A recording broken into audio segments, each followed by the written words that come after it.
Okay ဆက်ဆွဲမယ်နော်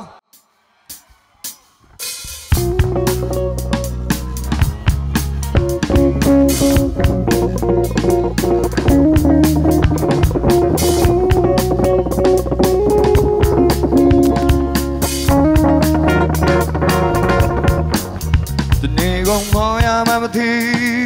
ချွေခံတဲ့ချီဖြစ်သမျှချိန်နှလုံးငါမင်းထားခဲ့တဲ့ဘဝမှာအမြဲတမ်းသင်ပါဘယ်လိုနောက်ဆက်တွေကားစီမရှိတော့တဲ့ရင်ပြောဟဲ့ကာကွယ်ဆောင်ရှောက်ပေးဖို့ကြွားငါအမြဲတမ်းသင်ပါငါမင်းချင်မရခဲ့တာ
So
Never change your bed.